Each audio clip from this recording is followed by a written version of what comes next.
trabalho da escola, não sei o que vou fazer e é muito difícil. E o pior é que eu tenho que tirar nota boa. Ah, mas sobre o que é? Eu tenho que escrever sobre a presença do negro em Rio Preto. Ah, então é fácil. Você não sabia que os negros foram escravos, inventaram a capoeira, a feijoada? Isso eu sabia. Então, escreve isso, escreve isso e vamos brincar. Você tá falando, né, Pedro? Não é nada disso, ou melhor, não é só isso. Desculpa aí, esqueci que você sabe tudo. Sei mesmo, por exemplo. Você sabia que muitas das palavras que usamos todos os dias têm origem nas línguas negro-africanas? Como assim, Diego? Ora, na verdade tem sua origem do português de Portugal e várias línguas negro-africanas que chegaram aqui junto com os escravos.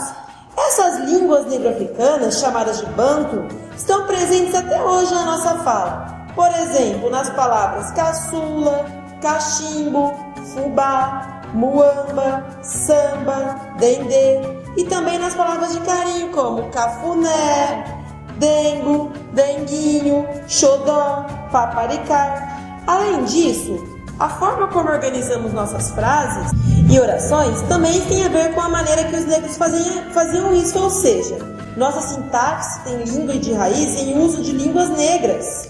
Puxa, que legal! O que mais você sabe sobre isso, Diego?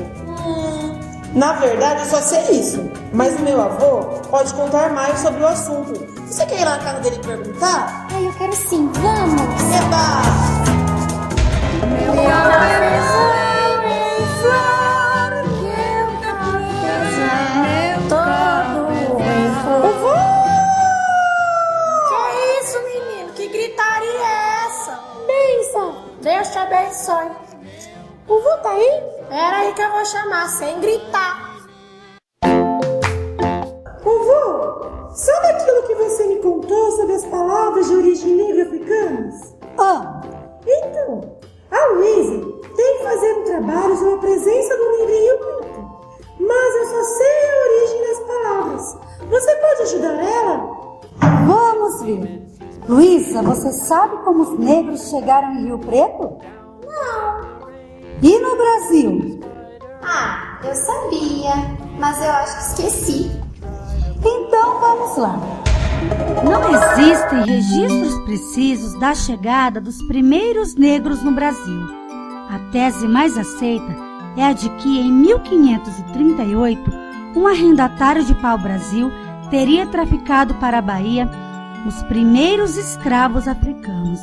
Eles eram capturados nas terras onde viviam na África e trazidos à força para a América em grandes navios, conhecido como navios negreiros, e muitos morriam durante a viagem através do Atlântico.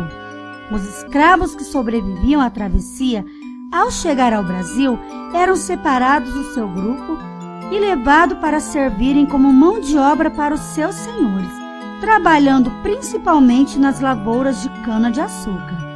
Além de mão de obra, o escravo representava riqueza. Era uma mercadoria que, em caso de necessidade, podia ser vendida, alugada, doada ou leiloada. Então, meninas, o que vocês acharam? Entenderam? Nossa, então os negros eram tratados como simples objetos? Infelizmente, sim. Tá, mas o que isso tem a ver com a presença do negro em Rio Preto? Boa pergunta. A presença do negro é em Rio Preto e não em todo o Brasil. Calma, vou explicar. Vocês têm que compreender que o que ocorre em Rio Preto é reflexo de fatos de outras partes do mundo, assim como do Brasil, mas com suas particularidades. Como o efeito dominó? Isso mesmo. Então vamos falar sobre nossa cidade. A penetração e povoamento do território que hoje compreende a cidade de São José do Rio Preto teve início no final do século XVIII e meados do século XIX, empreendida por bandeirantes paulistas que se deslocavam às Minas Gerais em busca de metais preciosos e o aprisionamento de indígenas. Com a queda da produção do ouro, os mineiros deslocaram-se em direção ao interior em busca de terras férteis que pudessem ser apossadas, fixando-se em diversas regiões, entre elas o território que hoje conhecemos como São José do Rio Preto. A população local era dominada por uma pequena elite e, diferente de outras regiões do Brasil, a posse de escravos pouco acrescentava aos proprietários. Então, a maioria dos escravos de nossa região era de escravos familiares trazidos pelos mineiros.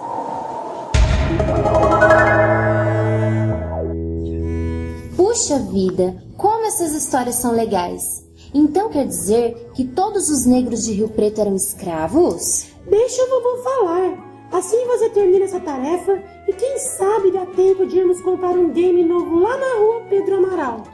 Foi bom você falar dessa rua, Diego, pois me lembrou algo muito interessante que responde à sua pergunta, Luísa. Apesar de Rio Preto ter sido escravista, nem todos eram escravos por aqui. Alguns negros se destacaram no período, como o coronel Pedro Amaral. Ele foi o maior comerciante da cidade e o primeiro grande coronel riopretense. Na sua gestão, organizou o novo município, promovendo os primeiros alinhamentos das ruas e o início da iluminação pública. Foi também o responsável pela construção da primeira escola municipal, em 1895, e da primeira cadeia, mas sua maior obra foi mesmo a desativação do cemitério que existia onde hoje está construído o fórum. É por isso e muitas outras coisas que ele dá nome de uma das principais ruas de nossa cidade. Nossa! Mas eu queria saber mesmo, era sobre a capoeira. Acho que você está falando sobre a cultura do negro, não é, Pedro? Acho que é. Bom, acho que posso contar um pouco sobre isso, mas depois, quem sabe, não pesquisamos um pouco mais com dois amigos meus. Vamos lá então.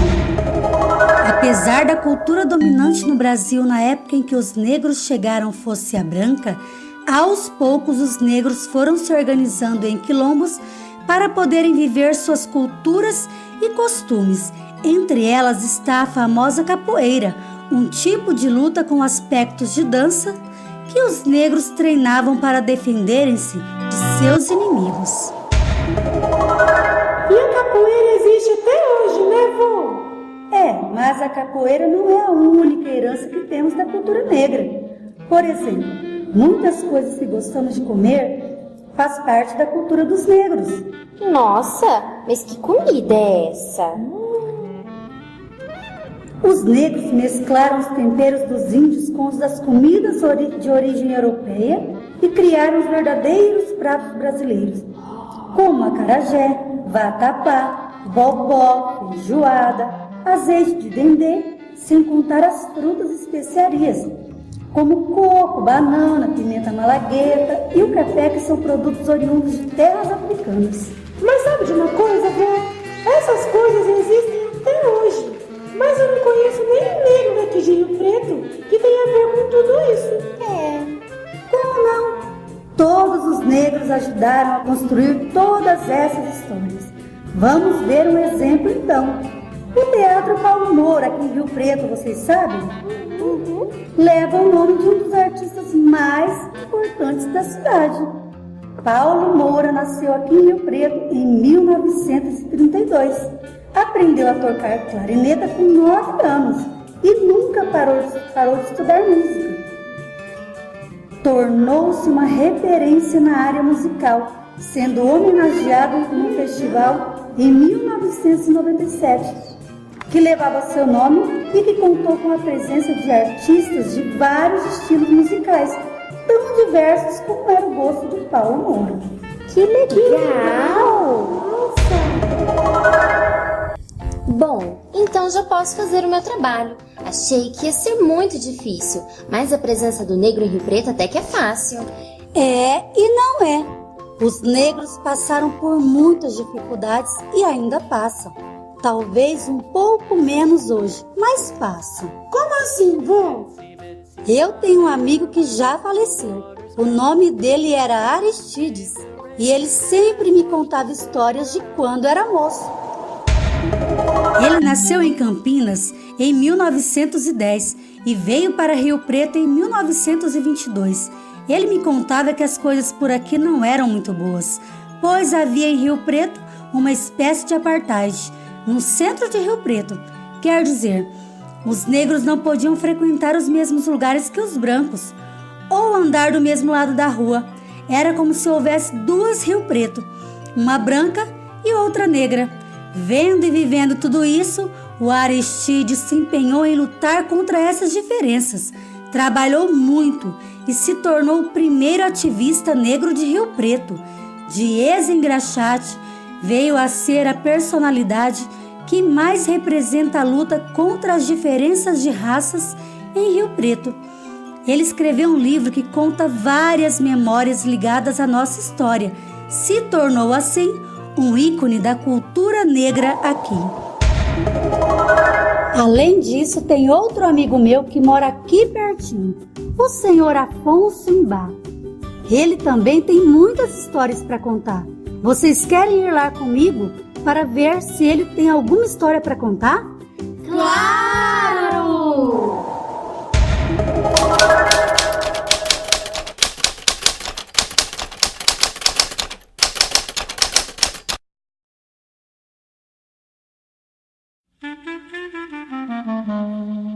Isso que você perguntou é algo muito importante, não para conhecer, para esclarecer alguma coisa. Vocês talvez já saibam, mas talvez trazer alguma lembrança desses fatos, né? Então, por exemplo, aqui em Rio Preto, o pessoal aqui em Rio Preto, nós temos a nossa cultura muito assim, separada. Os nossos amigos, nossos irmãos, são muito separadas com outros clubes, outras entidades que tem aí, que são mais unidas. Quando pede uma coisa, todo mundo acompanha, todo mundo vai lá, não é? E participa. Nós aqui não tem tanta participação aqui, assim, no contexto do Rio Pretense, dentro da cidade. Então nós não temos assim, tanta participação. Tanto é que nós tinha um grupo aí chamado Grupo de Dança de Indara, que modesta parte a gente que fundou. Então, o que a gente acha que a diferença é que não há muita participação do negro nessa parte. Nossa, tinha muita diferença. Quando eu cheguei aqui na cidade, porque eu fui embora daqui, entrei para a PM, depois fiquei no Bombeiros, né? Bombeiros só trabalhei uns 25 anos, né? Só no Corpo de Bombeiros. Só que antes de eu sair daqui, eu já tinha visto assim atos que eu não concordava muito devido a esse negócio de discriminação. Porque o meu irmão estava sentado, eu trabalhava como maquinista aqui, né? Então, ferroviário, sei. E ele estava sentado na praça até João Marcondes agora, com a marmitinha dele, tudo sujo de graxa, de bonezinho dele de coisa de rodoviária, tudo. E ele estava sentado lá, e chegaram dois guardas, sentados esperando o colega dele, descansando um pouco. Chegaram dois guardas sem fazer nada, e bateram nele mesmo, de cacetete, tudo. Então eu vi esse ato. Isso aí me marcou bem, sabe? Que a gente vê, antigamente, a gente não podia entrar assim num banco, ou ser correntista, essas coisas. Não tinha com a gente, não. Era muito discriminado. Negro daqui, negro de lá, sai para lá, negro, ficava, cortava o cabelo em qualquer lugar, certo?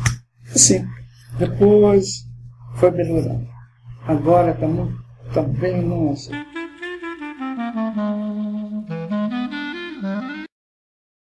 Está melhor, mas olha, vou falar para você, melhorou muito. Porque o pessoal, a gente sempre fala, né? Mas ele é um pouco ainda camuflado, porque tem gente que, por exemplo, eles não falam, hoje é crime, né? É crime.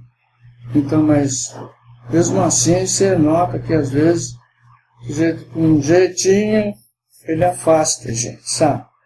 Então, por exemplo, chega um senhor aí, o Lucas é o dono da empresa, qualquer coisa mais elevada. Então, eu chego lá, trabalho para ele, então ele fala, nossa, fulano é isso, é aquilo. Chega outras pessoas que, olha, empregado igual esse eu nunca tive na minha vida. Esse aqui é isso, aquilo outro. Gente do céu, como eu estou feliz com esse cara aqui. Olha, esse cara entrou no nosso, olha, ele faz tudo, ele é isso, é aquilo. Esse que está levando as minhas coisas para frente, está levando. Aí a gente fala assim, puxa, mas que maravilha de negro, não é? Puxa. Aí você chega perto dele e fala assim, nossa, o senhor gostou mesmo dele? Nossa senhora, pelo amor de Deus. Escuta, o senhor deixa sua filha casar comigo? Ah, aí não. Como é que fica? Porque a inteligência mesmo, basta culturar. Atrás da pele negra aqui é a mesma coisa. Por exemplo, eu já doei sangue, gente. Acho que é por isso que eu sou magro. Assim. Eu doei tantas vezes sangue, assim, quando estava no bombeiro, porque falta alguém, você lá chama aquela turma, que é a turma lá. Então, não tem nada demais. Cortou aqui, a carne é o mesmo, que qualquer um. Então, por isso que é esse preconceito, essa coisa. Mas eu acho assim, preconceito é de quem não está à altura de compreender ainda o que é o ser humano. De onde ele veio, por que ele está aqui, e todas essas coisinhas mais que a gente for discriminar aqui. Então, um monte de coisa. Então, para mim, ele é desse tamanho. Geralmente, quando a gente faz isso aí, dificilmente a gente é ajudado por um órgão público, certo? E a gente tem que fazer sozinho. Eu quero agradecer vocês, primeiramente, por essa visita tão agradável que vocês foram, cada uma de vocês. Espero vê-los mais vezes, que aqui conosco, já falei para vocês, não tem frescura, tá bom? Nossa, o Serimba é muito legal. É sim! Agora a Luísa tem histórias para contar sobre a presença do negro em Rio Preto. E lembrando que muita coisa que aconteceu em Rio Preto acontecia no Brasil todo, com algumas diferenças, mas aconteciam. Os negros colaboraram para a construção de uma identidade que não é de raças, porque a raça é humana. Eles colaboraram para a construção da identidade do brasileiro, porque todos nós somos um pouco índio, um pouco europeu e um pouco negro, quer seja no nosso modo de falar, de dançar, de se expressar. Pela música, somos frutos de uma construção onde cada elemento é diferente, mas muito importante. E agora chega de história e vamos brincar. Ei, Savô! Ei, Savô! Deus abençoe.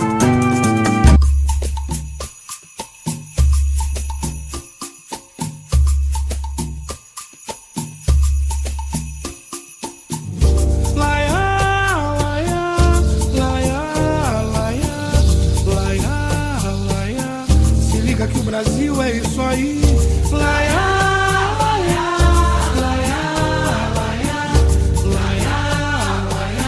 Se liga que o meu povo é isso aí. Mas olha, olha, na cor do meu país mora a razão de ser feliz. Brasil miscigenou, Brasil se misturou. É índio, é branco, é negro, olha, na cor do meu país mora a razão de ser feliz. Está na hora de dizer ao preconceito não, e não há discriminação. Então, por que você não vê que o direito é paz, amor e união? Está na hora de dizer ao preconceito não.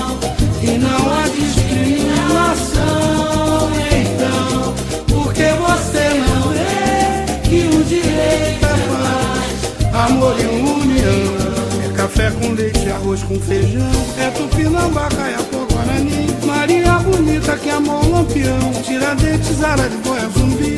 Padre Cício, Nega, Anastácio, Quelé. É Maracanã, Mineirão,